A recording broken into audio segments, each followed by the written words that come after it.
Buenas noches.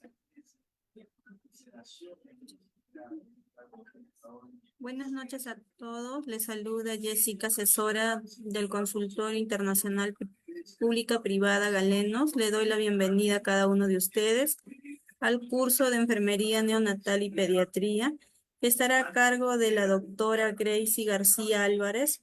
Para el buen desarrollo de esta ponencia les dejo algunas recomendaciones. Por favor, mantener su micro y cámara apagada, al menos que el ponente lo solicite su participación. Asimismo, para los participantes que desean solicitar la clase grabada, material de estudios y certificado, le estaré dejando mi número en el chat del Zoom.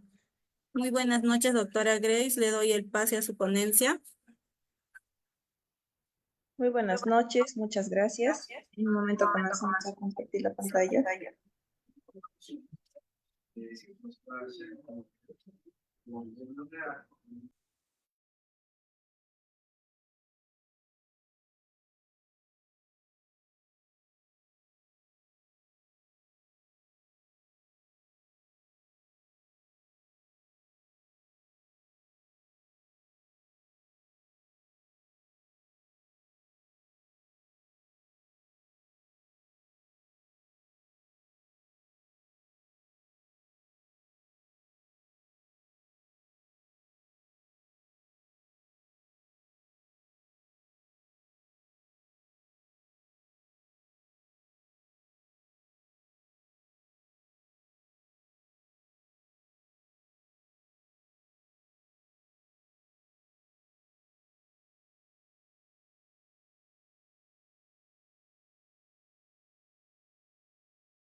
Bien, comenzamos entonces el tema enfermería neonatal y pediátrica.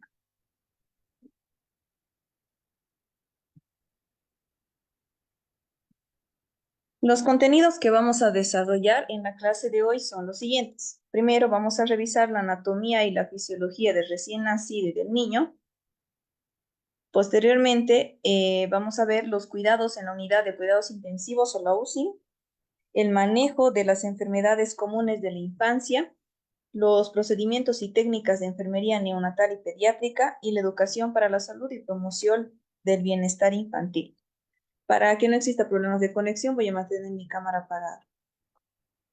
Bien, comenzamos entonces con anatomía y fisiología del recién nacido y del niño. Para esto nos vamos a abocar principalmente en la parte del recién nacido, ¿no? Porque prácticamente hay situaciones similares en el niño. En el niño vamos a valorar la talla, la edad, los percentiles, cómo es que se está alimentando, si tiene alguna enfermedad exantemática, etc. Sin embargo, en el recién nacido hay más características que se deben de tomar en cuenta, sobre todo porque es una etapa clave donde van a existir muchos cambios fisiológicos de la vida intrauterina a la extrauterina. Entonces, primeramente, revisando las características morfológicas, mencionamos que existen 3 características morfológicas que van a definir a un recién nacido, que es el macrocéfalo, braquitipo y macroesplágnico. ¿Y qué significa esto? Sabemos que macro es de grande, céfalo viene de encéfalo, entonces cabeza grande, tamaño de la cabeza que va a suponer 1/4 de la parte total de la talla, mientras que en el adulto solo es 1/8.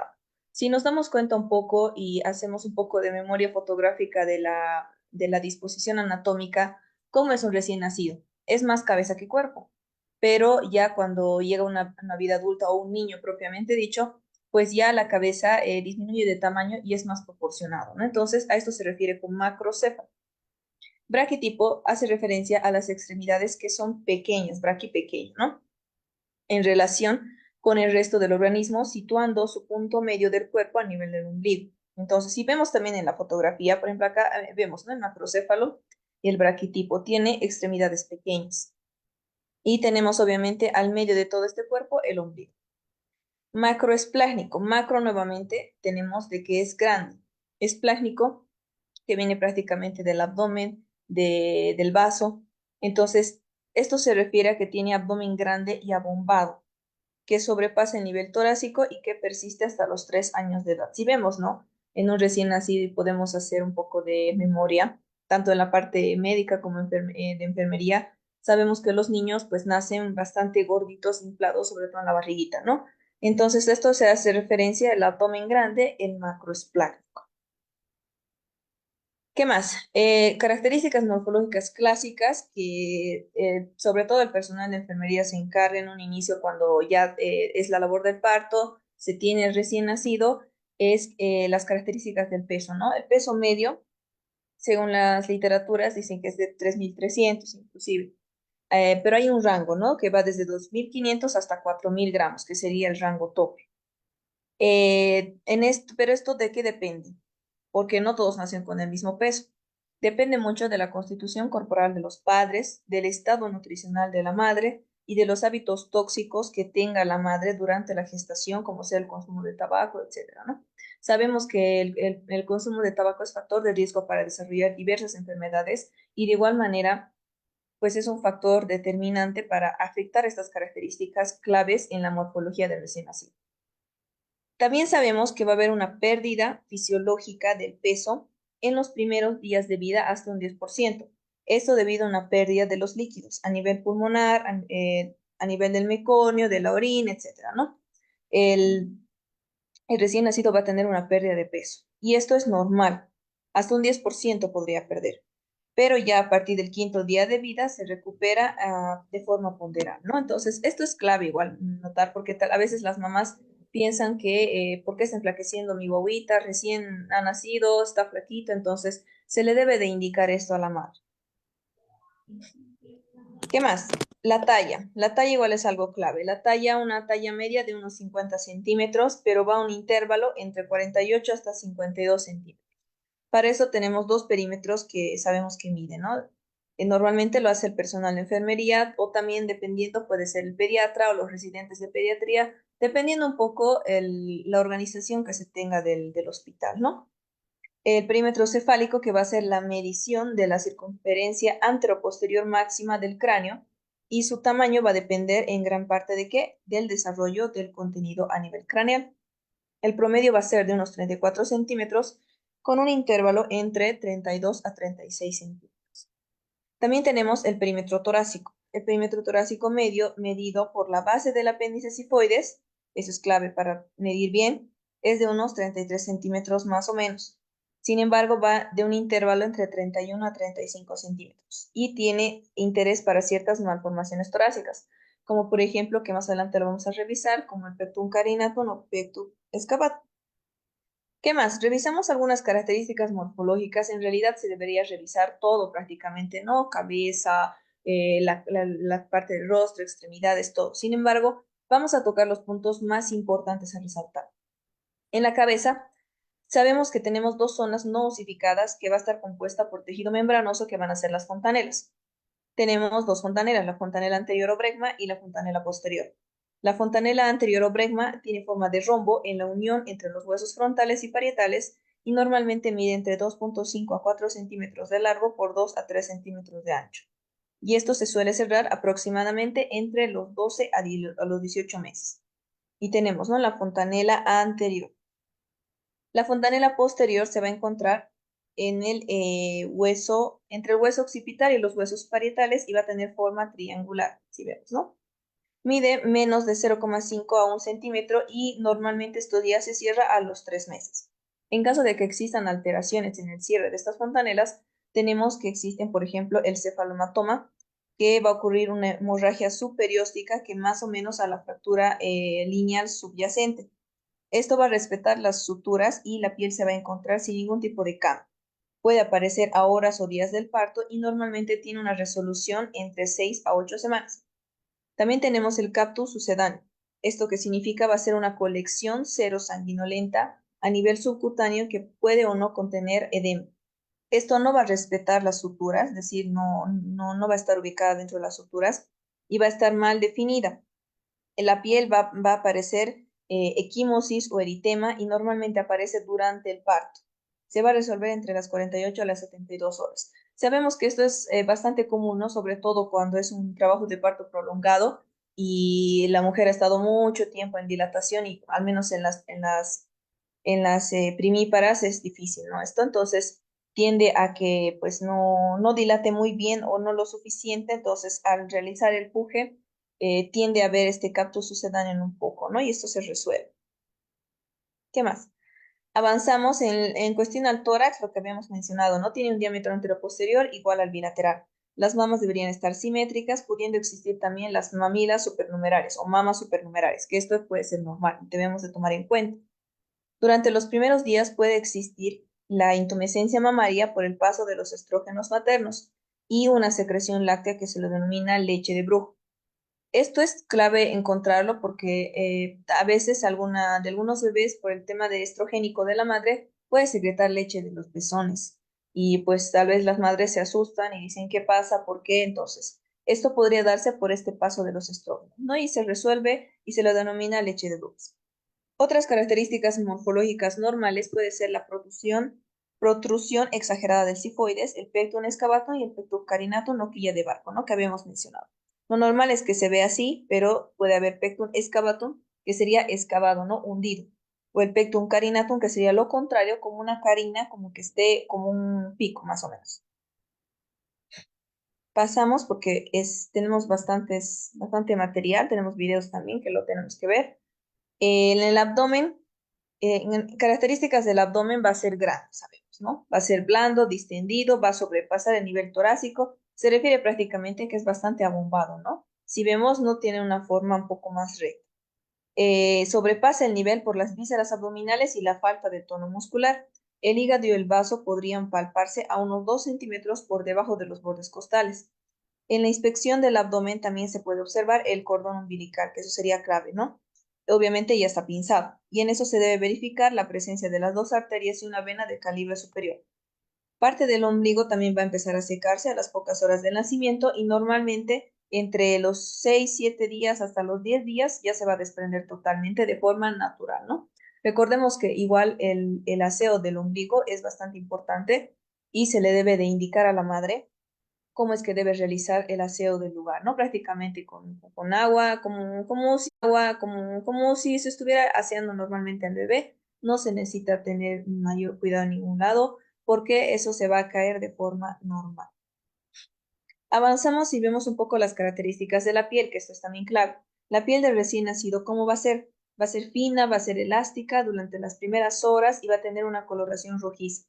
A las 24 horas este color intenso va a ceder, ya no va a ser tan rojito, tan rosadito. Y hacia el segundo a tercer día ya va a tener un tono más natural y más sonrosado, ¿no? Más rosadito ya va a ser. También tenemos que tomar en cuenta que el recién nacido puede tener la ictericia fisiológica que va a alcanzar su mayor intensidad antes del día 7 y que normalmente desaparece alrededor de las 2 semanas. En caso de que esto continúe persista, pues se tiene que ya tomar acciones con el pediatra para que vea los análisis laboratoriales, etcétera, ¿no? Más características de la piel, porque es importante notarlo, tenemos la vermis caseosa. Esta va a ser un unto, o sea, un unto prácticamente sebáceo que cubre la piel y es una sustancia blanquecina que está compuesta por las células y secreciones de las glándulas. Y esto va a servir para proteger de infecciones cutáneas, para nutrir, para favorecer la curación y regular la temperatura. Se dice que no está bien bañar bueno, que recién se debe bañar al recién nacido luego de las 24 horas de vida, porque a partir de las 24 a 48 ya suele secar y desaparecer esta vez, ¿no? Ahora el anugo. El anugo va a ser el vello fino que va a recubrir los hombros, la espalda, la frente, la sien del recién nacido y que normalmente desaparece alrededor de la primera semana, ¿no? Es el vellito corporal prácticamente característico con el que nace.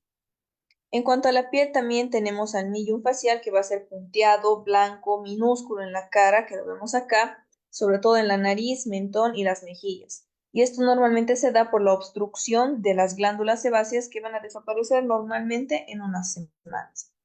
También tenemos nevus telangiectásicos o mordidas de cigüeña y los nevus flamos.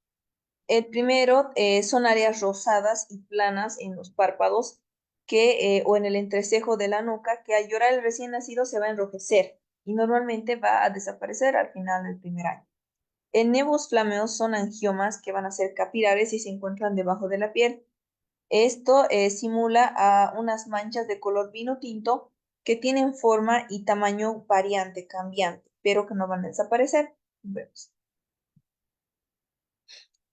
En cuanto a la piel, también mencionamos la mancha de Balz o mancha mongólica, que van a ser unas manchas de color azulado en la parte de los glúteos o en la región interglútea. También puede existir en los hombros o en la espalda y esto va a ser resultado de los depósitos de melanina. Normalmente desaparece espontáneamente al final del primer año. También tenemos el exantema toxoalérgico. Estas van a ser máculas rojas con vesículas que van a aparecer aproximadamente al segundo día y normalmente, como vemos, predominan a nivel del tronco y desaparecen dentro de una semana aproximadamente. Ahora vemos un poco las características fisiológicas. Primero tenemos la termorregulación. El recién nacido normalmente es homeotermo, es decir, que regula, pero pierde con mucha facilidad el calor. El mecanismo que regula la temperatura en el recién nacido no está todavía plenamente desarrollado y por lo tanto la producción del calor se origina a partir del metabolismo de la grasa par. El recién nacido tiene estos depósitos en la región superior torácica y paravertebral, en el área intraescapular, en el cuello, en la axila y alrededor de los grandes vasos. Cuando baja la temperatura ambiente, se estimula también la producción de la noradrenalina y esto va a ocasionar que se aumente el metabolismo del tejido adiposo pardo con la finalidad de que se produzca el calor. También entre las características fisiológicas tenemos repasamos un poco los mecanismos de pérdida de calor del recién nacido. Acá tenemos de conducción primeramente. La pérdida del calor cuando el niño está colocado en una superficie fría. Y estas pérdidas de conducción contribuyen mínimamente al gasto de energía. Prácticamente es cuando se pone al recién nacido, tal vez en la balanza donde está frío, ¿no? Entonces ya va a empezar a perder calor. Por convección, la pérdida de calor está determinada por el flujo de aire que tiene alrededor del recién nacido, la temperatura media ambiente, la temperatura media de la piel y el área de superficie expuesta del recién nacido. Por eso normalmente se le tapa con prontitud, ¿no? La radiación. El calor es irradiado por el niño. Sabemos que siempre nosotros desprendemos calor de igual manera. Y la pérdida de calor a través de la piel es responsable de aproximadamente un 40% más de la pérdida de calor diario. Entonces se plantea la necesidad de escudos térmicos como envolturas, gorros para los prematuros, ¿no? Precisamente para que no pueda haber esta eliminación del calor. Y pues la evaporación, la mayor causa de pérdida del calor debido a la exposición de la piel húmeda. Se produce una caída entre 2 a 3 grados en los primeros 20 a 60 minutos. Si el recién nacido es extremadamente prematuro o si es que no se toman las medidas de secado y envoltura correctas. Aquí vemos, ¿no? Por evaporación. Entonces, estas características deben ser tomadas en cuenta de forma íntegra porque son características fisiológicas del recién nacido principalmente, ¿no? Que debemos de revisarlo y al momento de recibir al recién nacido, tomar en cuenta precisamente para evitar estas pérdidas del calor. En relación a la función pulmonar, el recién nacido va a respirar a través de la nariz con una frecuencia entre 35 a 60 respiraciones por minuto. Esto sería normal en el recién nacido.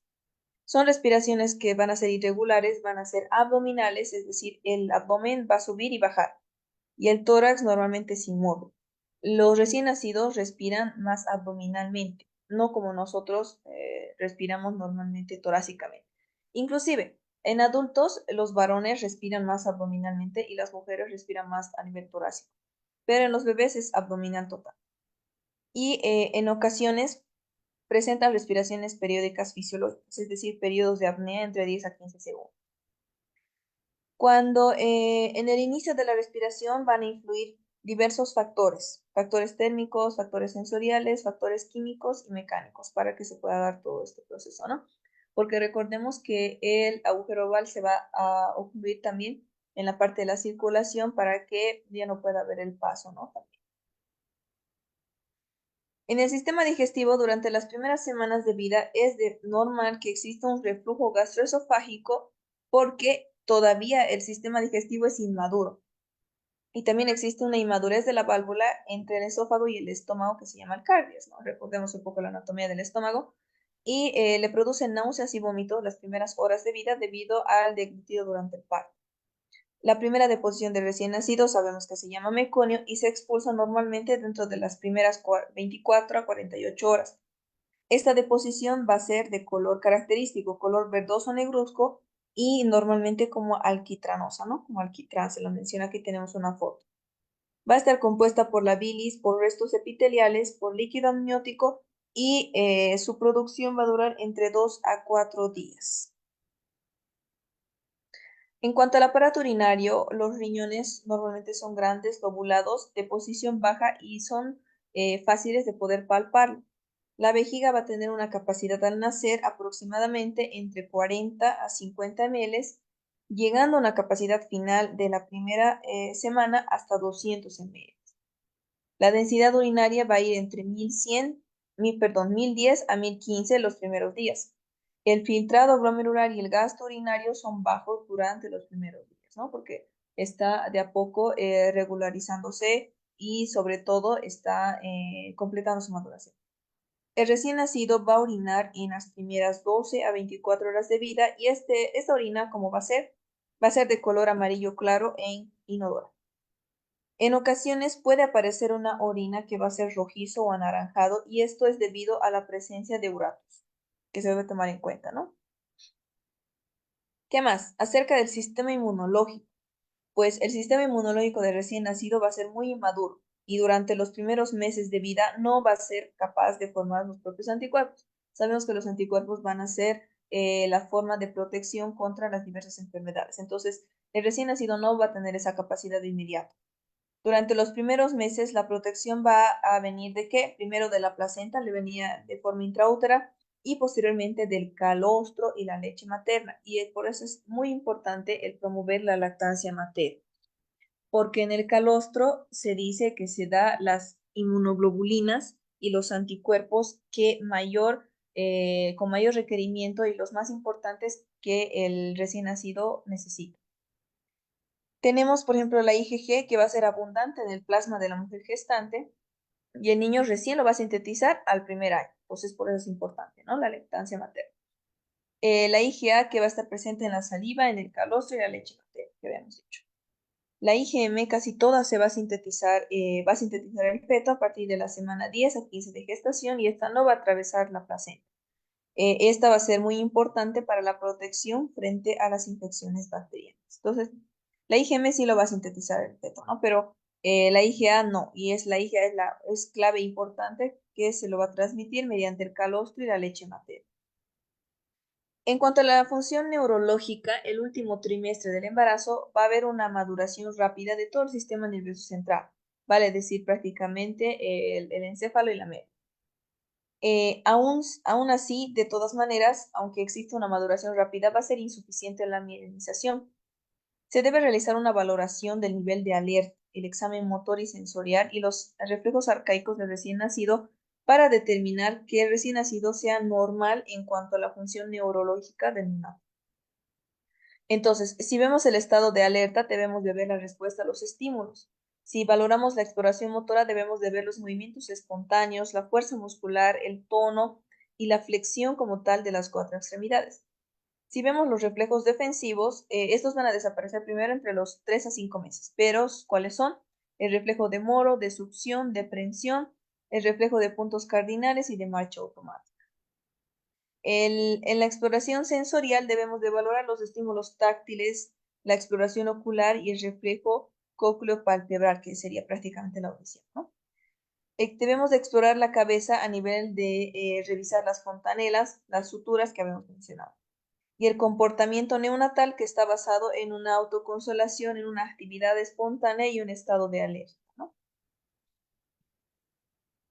¿Qué más? También, sin duda alguna, es importante recordar el APGAR, ¿no? Porque prácticamente el APGAR nos da una valoración inmediata del recién nacido, donde se va a valorar diversas características. Valoramos a la apariencia o el color. Ponemos 1 si está, ponemos 0 si está cianótico, 1 si está acrocianótico y 2 si está rosadito. La P del pulso en relación a la frecuencia cardíaca, ponemos 0 si está ausente, 1 si es menos de 100 por minuto y 2 si es más de 100 por minuto. Recordemos que la fila del 2 sería lo normal, ¿no?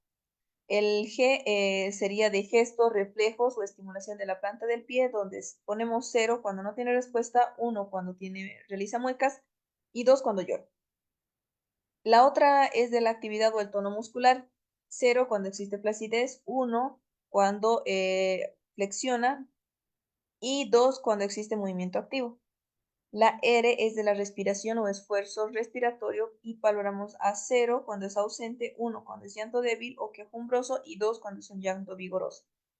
Lo normal es que tenga de 7 a 10 y se debe hacer una sumatoria de todos los números que hemos obtenido en todos estos datos del Apgar.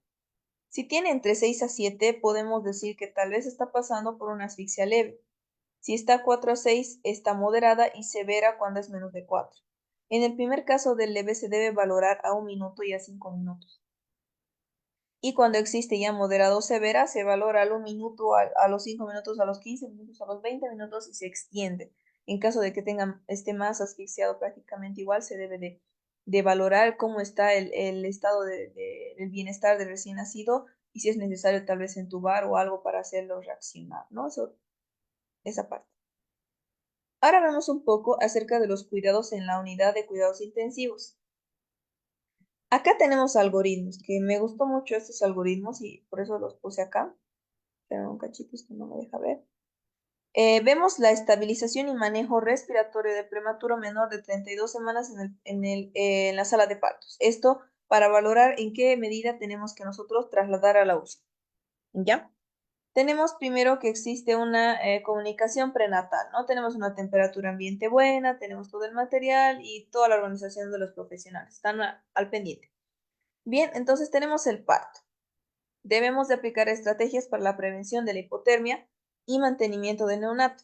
Colocar los sensores de la saturación de oxígeno y también considerarse si existe un electrocardiograma. El posicionamiento del recién nacido, colocar la cabeza en posición neutra y mantener las vías aéreas abiertas y aspirar las secreciones. Esto es también clave, ¿no? Con la perilla.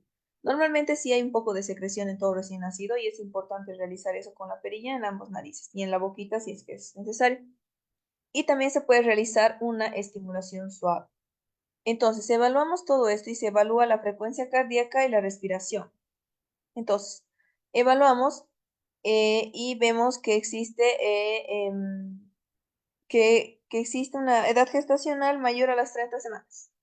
Entonces, debemos de ver que la FIO2 tiene que ser aproximadamente a temperatura ambiente normal, ¿no? 21. Y no hay dificultad respiratoria, entonces no hay problema. Ahora, en caso de que exista una edad gestacional menos de 30 semanas, debemos de valorar y otros parámetros junto con la FIO2 y con un esquema en cuanto a los valores y los gases arteriales, ¿no? Entonces, sí se realiza la evaluación y recién en caso de que no exista una evaluación, se debe de realizar el traslado a la UCI. La evaluación está dado a que exista una frecuencia cardíaca mayor a 100 latidos por minuto y una respiración espontánea. Y esto se debe valorar en el tiempo, a los 3, a los 5 y a los 30 minutos. Y esto debemos de verlo, ¿no? Pasamos y vemos que, bueno, también hay un algoritmo de manejo de la reanimación del recién nacido en la sala de partos. Primero se realiza una valoración inicial, ¿no? Posteriormente una estabilización inicial, una evaluación y la ventilación. Es prácticamente esto está dado en el minuto de oro y es muy importante, ¿no? Sobre todo valorar en que en un minuto se debe de resolver todo eso. Posterior a esto ya vemos el tema de la oxigenación, compresiones torácicas y fármacos fluidos en caso de que no reaccione. Y vemos un poco acá cómo sería el flujograma. A ver, tenemos nuevamente, ¿no? La organización, el equipo, todo. Una valoración inicial se debe realizar donde existe una valoración de la edad gestacional, del llanto, de la respiración, del líquido amniótico y del tono muscular. Además de que exista una estabilización inicial, ¿no? Se mantiene la temperatura recién nacido, se limpian las vías aéreas, se aspira las secreciones y se seca recién nacido también para evitar la hipotermia, además de una estimulación táctil. Vamos a poner esto un cachito, por favor, en ahorrar. Bien, perdón. Entonces, ahora vemos que la frecuencia cardíaca es menos de 100. Entonces, el bebé está en gasping, prácticamente en apnea. Entonces, esto de todas maneras debemos de valorar que no sea lo mismo que tenga una dificultad respiratoria, ¿no? Y valorar el uso de monitorización. Ahora, si valoramos la ventilación, la monitorización de la saturación y consideramos también un electrocardiograma. En caso de que persista aún esta frecuencia cardíaca menos de 100, pues se debe de realizar ya los cuidados y el tema de la reanimación. Ahora, también debemos de ver como punto 4, asegurar las maniobras de la ventilación considerando la intubación, porque en caso de que nuevamente la frecuencia capaz está bajando, no ha servido de nada toda esta valoración, estabilización, nada. Entonces, la frecuencia sigue bajando. Nuevamente, prácticamente si persiste esto, entonces se debe de ver los cuidados de reanimación. Como punto 5, las compresiones torácicas y considerar aumentar inclusive la FIO2 y en caso de que siga disminuyendo menos de 60, administración farmacológica. Y se debe de valorar si está habiendo una ventilación inadecuada, valorar un neumotórax, ver si existe hipovolemia o qué otras características se están dando para que no reaccione el recién nacido. Bien, acá vamos a ver un video, es un poco larguito, sin embargo vamos a ver si se puede ver todo. Es acerca del algoritmo del manejo prácticamente, ¿no? Del recién nacido, donde lo vamos a ver de forma más gráfica y en vivo prácticamente, bueno, en un maniquí, cómo es que se debería realizar. Cuidados del... En primer lugar, vamos a hablar de la estabilización inicial del recién nacido desde paritorio. Si se trata de una gestación a término, el recién nacido respira o llora y tiene buen tono, podríamos dejarlo piel con la madre. Si alguna de estas condiciones no se cumple, pasaríamos al recién nacido a la cuna térmica. Vamos a centrarnos ahora en el algoritmo de reanimación del prematuro por debajo de las 32 semanas. Si respira o llora y tiene actividad espontánea, es decir, tiene buen tono, podríamos considerar el pinzamiento tardío, exactamente igual que en el recién nacido a término. Si alguna de estas condiciones no se cumple, realizaríamos el pinzamiento inmediato y el recién nacido sería colocado en la cuna térmica. En primer lugar, deberemos mantener la temperatura. Para ello, de elección, si es posible, realizar el piel con la madre. Si no fuera posible, lo colocaríamos en la cuna térmica con toallas precalentadas y lo secaríamos a la vez que lo estimulamos. En caso de que el recién nacido sea extremadamente prematuro, por debajo de 28 semanas o tenga un bajo peso, consideraríamos la colocación de la bolsa térmica. Debemos mantener la vía aérea abierta. Para ello, emplearemos la posición neutra de la cabeza y nos fijaremos en si el recién nacido tiene secreciones. Si tiene secreciones, podremos utilizar una gasa y retirar las secreciones que visualicemos a nivel de la boca, y si no fuera posible, utilizaremos un aspirador que introduciremos por la boca, realizaremos la aspiración manual tantas veces como sea necesario. Una vez llegados a este punto, tendremos que evaluar la frecuencia cardíaca y la respiración. Hablaremos de evaluación positiva si la frecuencia cardíaca se encuentra por encima de 100 latidos por minuto y si la respiración es espontánea y adecuada. En este punto nos fijaremos en la edad gestacional. Si es un recién nacido por debajo de las 30 semanas de edad gestacional, aunque la evaluación haya sido positiva, directamente aplicaremos la CPAP. Podremos aplicarla a una FIO2 aire o a una FIO2 al 0,3. Emplearemos ese rango, desde 0,21 hasta 0,3. Si está por encima de las 30 semanas de edad gestacional y la evaluación ha sido positiva, lo podremos dejar a aire ambiente. En cambio, si la evaluación ha sido negativa o si a pesar de aplicar la CPAP no ha sido suficiente, pasaremos a la ventilación con presión positiva. En este punto, si a pesar de la ventilación adecuada con presión positiva el recién nacido continúa en una evaluación negativa, nos plantearemos ya la intubación desde paritorio. En este momento, si el recién nacido es prematuro, sobre todo por debajo de las 30 semanas de edad gestacional, ya nos plantearemos la administración de surfactante a través del tubo intratraqueal.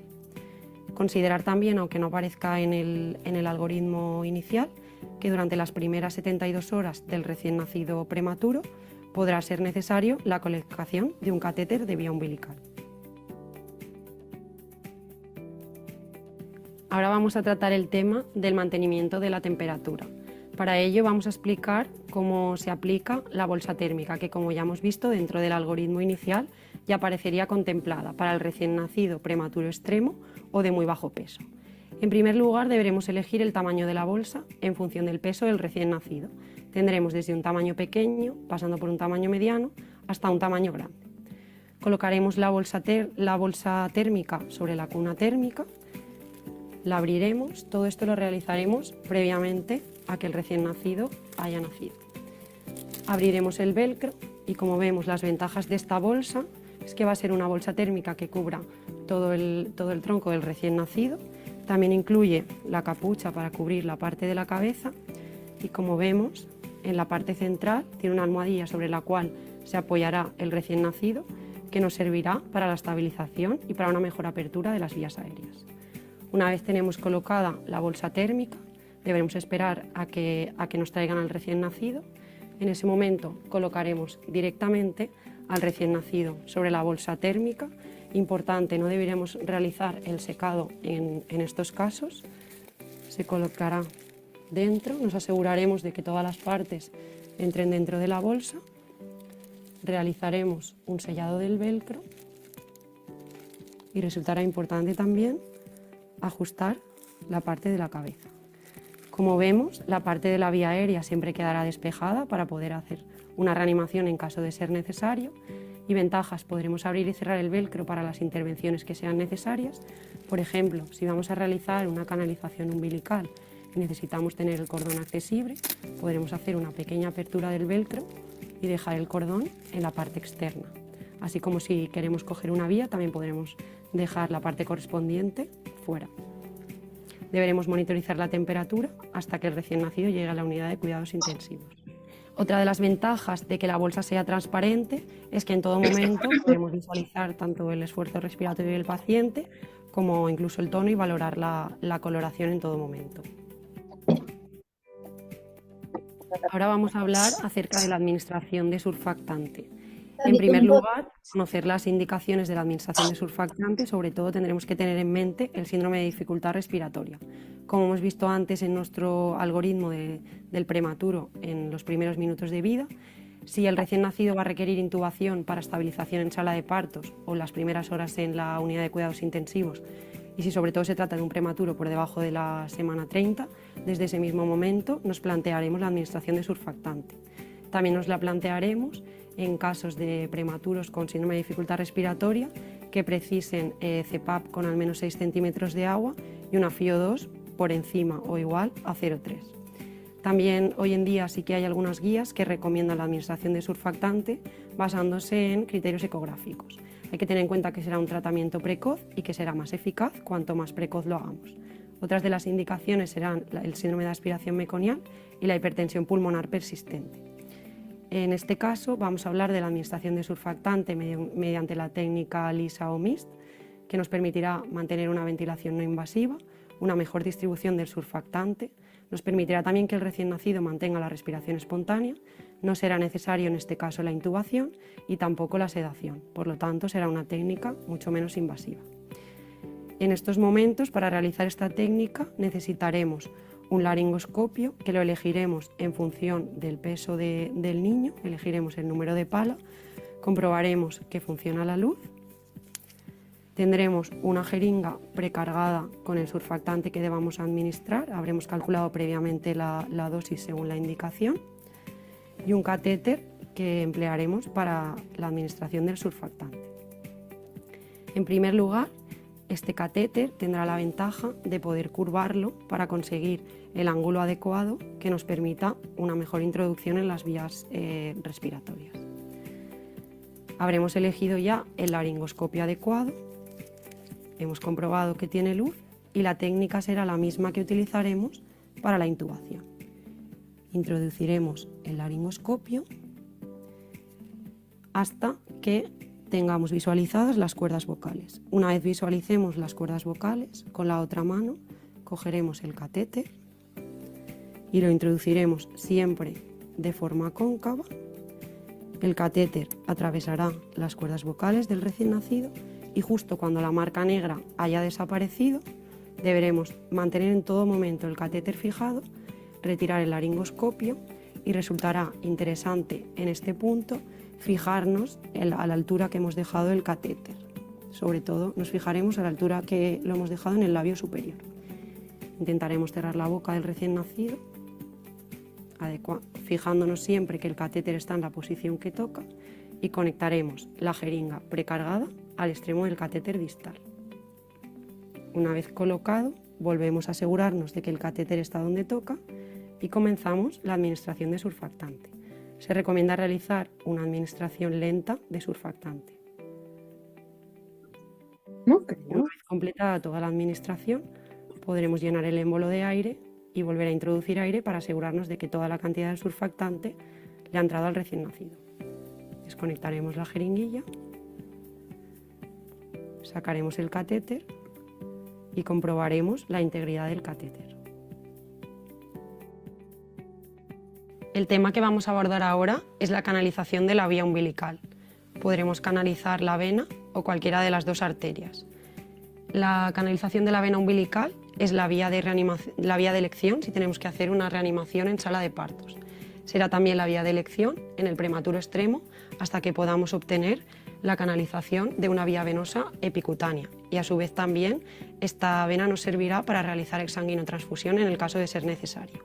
En cambio, la canalización de la arteria umbilical nos servirá en aquellos recién nacidos que precisen un acceso arterial central.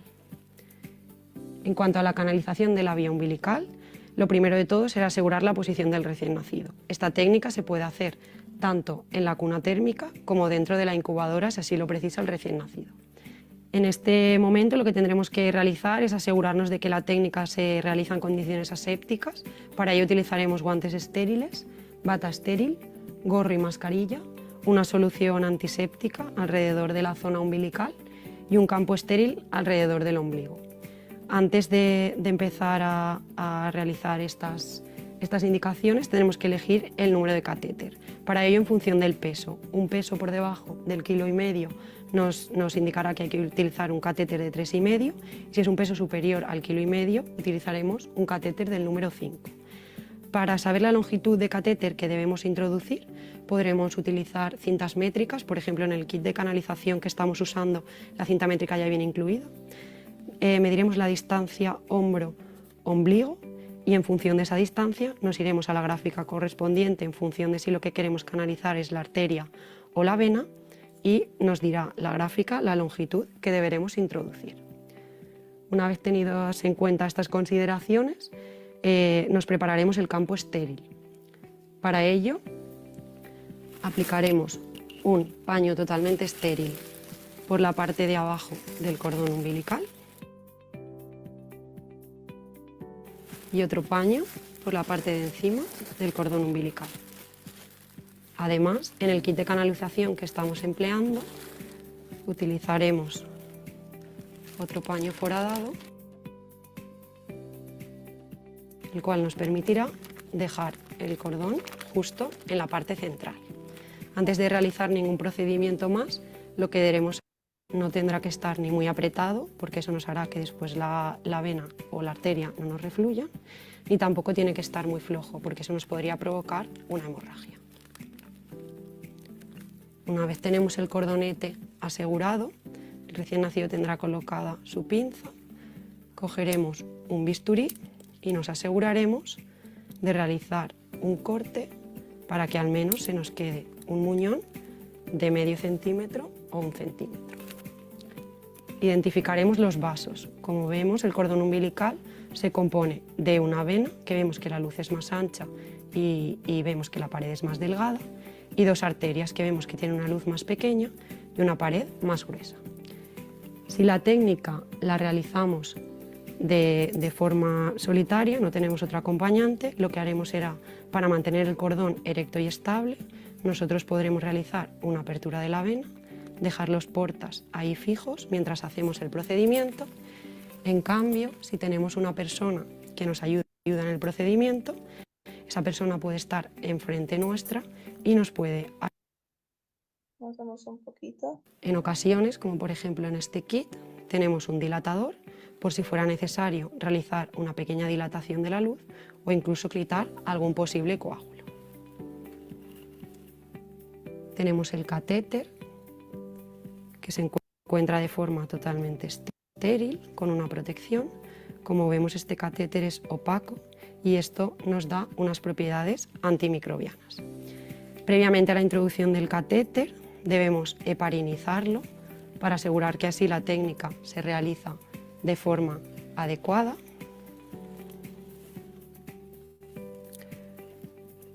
Con unas pinzas nos ayudaremos para la introducción del catéter. Una vez tengamos el catéter, sabemos la longitud que debemos introducir. Lo cogeremos bien con las pinzas y una vez localizada la vena con el cordón erecto, introduciremos el catéter hasta la longitud indicada anteriormente. Cuando pensamos que estamos en el punto que consideramos que es el óptimo, con una jeringuilla cargada con suero salino fisiológico, tendremos conectada a nuestro extremo, comprobaremos si refluye. Una vez realizado el procedimiento, podremos hacer una fijación temporal, realizar una radiografía o una ecografía para colocar que el catéter está en la posición adecuada. Si vemos que el catéter está en la posición adecuada, ya podremos proceder a la fijación definitiva. Hay muchas formas de realizar esta fijación. Nosotros vamos a emplear una de ellas, pero se puede hacer de distintas formas. Con la misma seda que tenemos en el cordonete, haremos otro nudo. Una vez realizado el nudo, cogeremos un porta,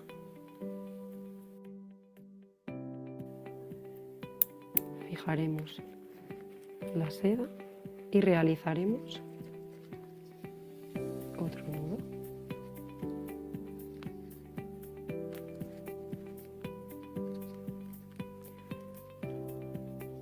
Una vez tengamos realizado este nudo al aire, podremos soltar el porta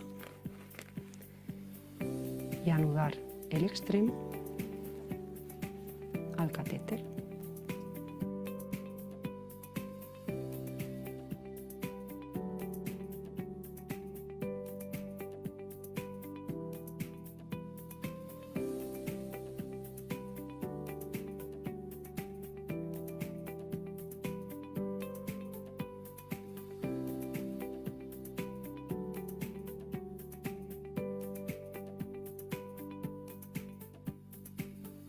Bien, ese era el video. Considero que era importante revisarlo en su integridad, por eso lo dejo correr, acerca de los algoritmos de manejo, ¿no? Y cómo se debe también realizar el manejo de recién nacido. Avanzamos rápidamente. Vemos el manejo de las enfermedades comunes en la infancia. Para esto, en cuanto a las EDAs, bueno, primero sabemos de que las enfermedades de la infancia están dadas por las EDAs y las IRAS. Las EDAs que van a ser prácticamente las enfermedades diarreicas y las IRAS las enfermedades respiratorias, ¿no? Entonces, prácticamente nos abocamos al manejo en cuanto a las EDAs, ¿no? Sabemos que las EDAs, al ser las enfermedades diarreicas agudas que pueden ser por múltiples causas, múltiples microorganismos, pues la medida clave para tratar estas enfermedades precisamente va a ser la rehidratación con solución salina, ¿no? O las sales de rehidratación oral, que es lo que se denomina. Esto se mezcla en agua con sal y azúcar, sería ¿cómo decirlo? Mm, la forma, la forma casera de hacerlo. Sin embargo, sabemos que también vienen sobrecitos las sales de rehidratación oral. Cada tratamiento, pues, cada sobre va a ser para 1 litro de agua y esto también se debe complementar con el zinc. También se debe realizar la rehidratación con fluidos a nivel intravenoso y alimentos ricos en nutrientes, ¿no? Es muy importante que, pues, si todavía tal vez es un niño que está lactando, aún continúe lactando, puede recibir una alimentación complementaria buena a base de frutas, verduras, de acuerdo a las orientaciones también que le dé el pediatra. Y esto obviamente a partir de los 6 meses, ¿no? En cuanto a la alimentación complementaria, porque sabemos de que la lactancia materna es exclusiva hasta los 6 meses, sí o sí, mínimamente. Mínimamente, no significa que 6 meses se corta. Entonces, nos basamos en cuanto a las edades, prácticamente valorar que se pueda dar las sales de rehidratación oral. Acá tenemos de igual manera otro algoritmo que lo pueden ir revisando y habla prácticamente de lo mismo, ¿no? Estas sales, por experiencia también, inclusive siendo mayores, no son fáciles de tolerar. Prácticamente, estas sales no, como que hace dar náuseas también. Entonces se debe de tomar poquito y a tolerancia, es lo que se indica. Entonces, de todas maneras, en caso de que tal vez aún no tolere muy bien, pues se podría dar una cetrón vía oral o intravenosa en una dosis y luego nuevamente dentro de 30 minutos probarlo para ver si continúa, si está bien. Y en caso de que, para ver que no siga vomitando. Y pues prácticamente es el manejo, ¿no? Se realiza primero un manejo en casa con todas estas características y posteriormente se debe valorar en caso de que siga continuando vomitando, pues si está deshidratado, ya hospitalizarlo, ¿no? Tener las medidas necesarias en cuanto a la farmacología. Pasamos rápidamente a ver las IRAs, un poquito revisando las IRAs, las más comunes, lo que se tiene. Tenemos a la laringitis aguda obstructiva, acá se va a recomendar la betametasona 0,4 miligramos kilogramo o la dexametasona a 0,15 a 0,3 miligramos kilogramos endovenoso para el tratamiento de la laringitis, ¿no? En caso de que sean laringitis ya grado 2, 3 y 4, la betametasona o la dexa endovenosa. Ahora, si vemos una bronquitis aguda no obstructiva, aquí únicamente nos concentramos en el manejo, ¿no? Indica que la efectividad de los antibióticos es limitada, por lo que normalmente no lo justifican el uso. Podrían utilizarse tal vez beta 2 agonistas, pero no es efectivo para mejorar los síntomas en ausencia de obstrucción bronquial. Los antitusivos y mucolíticos normalmente no se recomiendan y no existe evidencia adecuada sobre su efectividad. Normalmente recomiendan el uso de kinesioterapia respiratoria en caso de la hipersecreción bronquial y esto para valorar un poco y ver que mejora el cuadro clínico. En cuanto a la bronquitis obstructiva aguda, el salbutamol va a ser el broncodilatador de elección. Eso está una recomendación clara. En niños que presentan efectos adversos como temblor o taquicardia o que tengan contradicciones para el uso de salbutamol. En pacientes mayores de 18 meses con cuadro obstructivo bronquial moderado severo, el uso intercalado del hipatropio para disminuir el número de las hospitalizaciones. La vía de administración de estos broncodilatadores debe ser inhalando, ¿no? Las nebulizaciones pueden reservarse para los cuadros obstructivos que sean severos y que requieran de un alto flujo de oxígeno. Usar los corticoides sistémicos solo debe de realizarse en casos de obstrucción bronquial moderada, que pasan a la segunda hora de tratamiento. Y se recomienda de igual manera la kinesioterapia respiratoria en caso de hipersecreción bronquial. Pasamos y vemos a la neumonía adquirida en la comunidad. El diagnóstico va a ser clínico, sabemos que normalmente no va a requerir el apoyo radiológico y el manejo va a ser ambulatorio. Si es que tenemos una sospecha de una neumonía por el estreptococo neumonía en menores de 5 años, se debe utilizar la amoxicilina entre 80 a 100 miligramos kilogramo día fraccionada cada 12 horas por 7 días, máximo por 2 días. Y si sospechamos de un micoplasma o clamidia, debemos de ver la alergia a los beta-lactámicos y si debe utilizarse acitromicina 10 miligramos kilogramo día en dosis diarias. En cuanto al coqueluche, denme un ratito, por favor.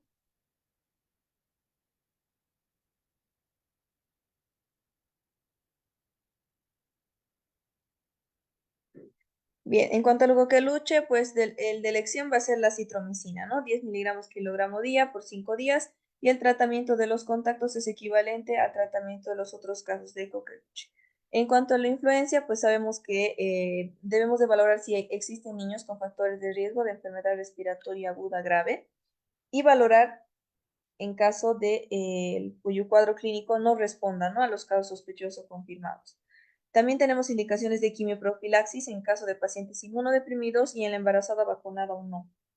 Y se puede utilizar el oseltamivir, pero no está recomendado en menores de 3 meses, salvo que exista una situación crítica o esté hospitalizado.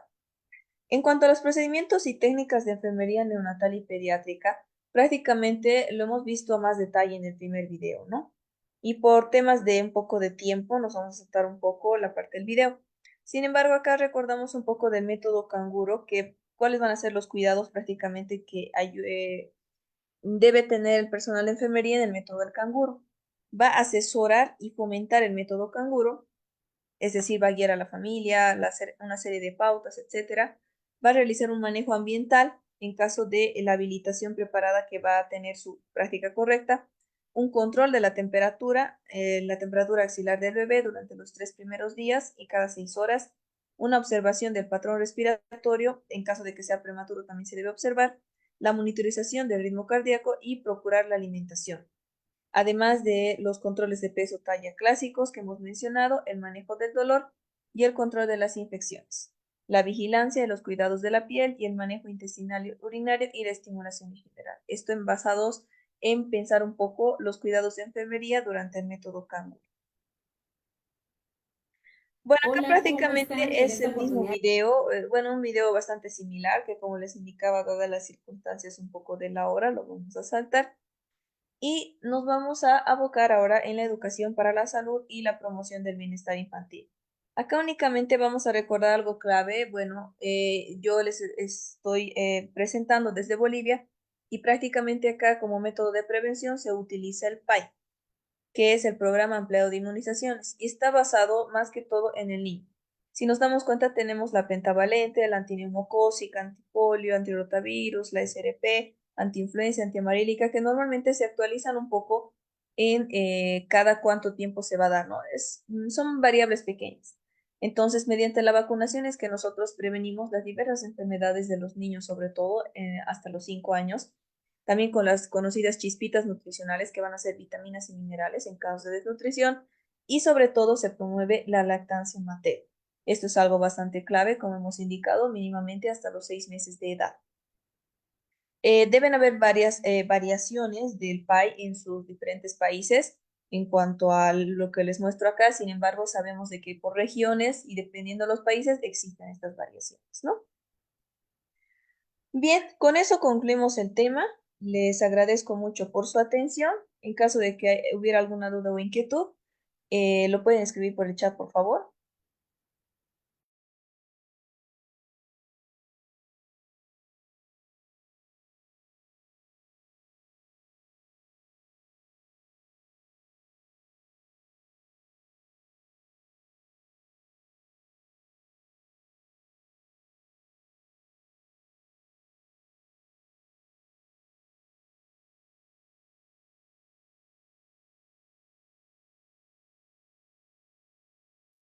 Muchísimas gracias a ustedes, Ronald. Qué bueno que la clase haya sido de provecho, haya estado explicado y sobre todo que hayan podido entender, ¿no? Un poquito en la parte final corrimos, dadas las circunstancias de la hora, que también se tiene que entrar a otro curso. Si no existe ninguna duda o inquietud, únicamente les recuerdo que tanto el material, las diapositivas, la clase grabada está a su disposición cuando se contacten con la consultora y en caso de que también requieran la certificación, pues pueden solicitarle, ¿no?